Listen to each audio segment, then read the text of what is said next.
We'll end this lecture on the internet by outlining concerns regarding the security of personal information online and the appropriateness of content now so easily accessible, and by considering the role of internet access in a democratic society.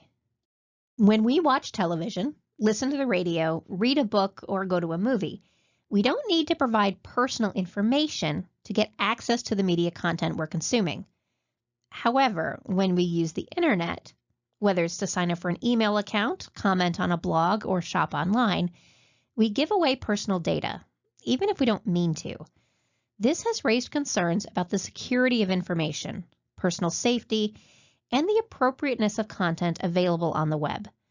Government surveillance, online fraud, unethical data gathering, and malicious programs have become common, making the internet a potentially treacherous place. Since the inception of the internet, government agencies around the world have obtained the communications logs, web browser histories, and online records of users who thought their internet activities were private. In the United States, the USA Patriot Act grants powers to law enforcement agencies to intercept online communications, including email messages and browsing records, in the vague pursuit of preventing terrorism. The internet is also fraught with online fraud and identity theft. Phishing is an internet scam that begins with phony email messages that pretend to be from an official site and request that customers send their credit card numbers, passwords, and other personal information to update the account, either via email or by entering the information through a link to a spoofed website. When Durham Tech conducted a simulated phishing attack in August 2020 with a payroll deduction form email not sent from HR, the 18% response rate was enough to merit campus-wide training and education. We've already discussed the use of cookies to collect information for targeted advertising.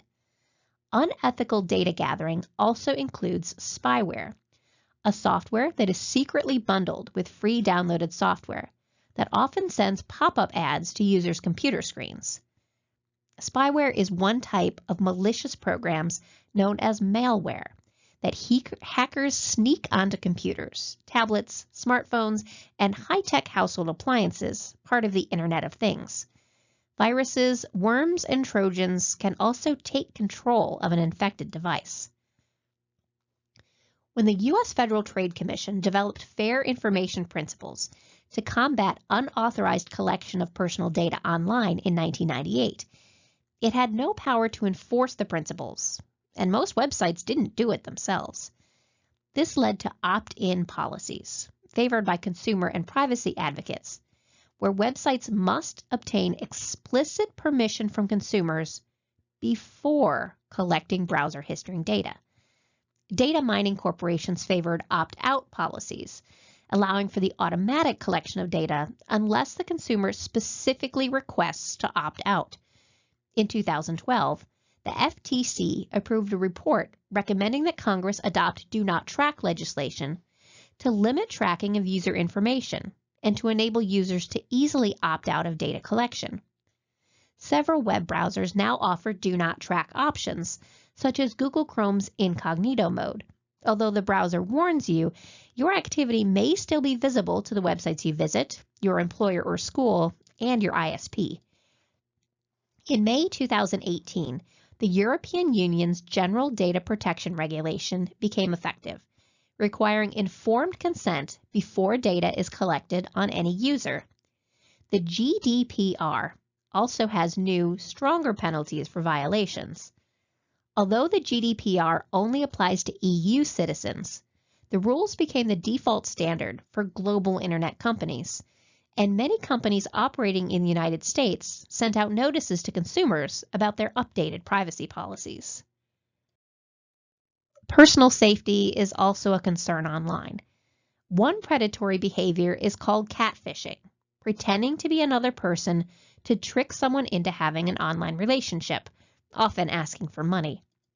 It's so prevalent, MTV's reality program Catfish, the TV show, has 8 seasons and counting. Catfishing can take a darker turn when child molesters form online relationships with unsuspecting youngsters, hoping to meet face-to-face. These incidents have provoked an outcry from parents and demands for better mechanisms for protecting internet user safety. Controversial sites that cultivate hate, feature sexually explicit content, or provide instructions for making weapons or drugs have led to calls for internet censorship.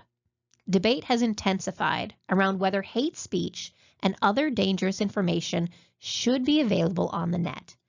The Southern Poverty Law Center, which identifies and tracks white supremacists and other hate groups, warns that some websites, including 4chan and Reddit, can be used to spread bigotry and recruit new members. Public objection to indecent and obscene online content has led to various legislation trying to tame the web. After 2 failed attempts, the Children's Internet Protection Act of 2000 was passed, which requires schools and libraries that receive federal funding for internet access to use software that filters out any visual content deemed obscene, pornographic, or harmful to minors, unless disabled at the request of adult users. Regulating adult content, meaning any content not intended for children, was the topic of my master's thesis. While measures exist to control a child's TV, movie, and video game consumption through rating systems and technological safeguards, internet use is much harder to control. Despite concerns over online content, many tout the internet as the most democratic social network ever conceived. But this same medium has also presented threats to our democracy in the form of a division between people who can afford to use the internet and those who can't. The digital divide refers to the socioeconomic disparity between those who have access to digital technology and media, such as the internet, and those who do not. We've already learned 90% of U.S. adults use the internet, but that statistic didn't differentiate what kind of internet someone used. Only 65% of American adults have access to broadband service, which typically offers the best downloading and uploading speeds. Like internet access overall, access to broadband correlates to household income, education, and race. Although not a perfect substitute for home broadband connection, smartphones are helping narrow the digital divide.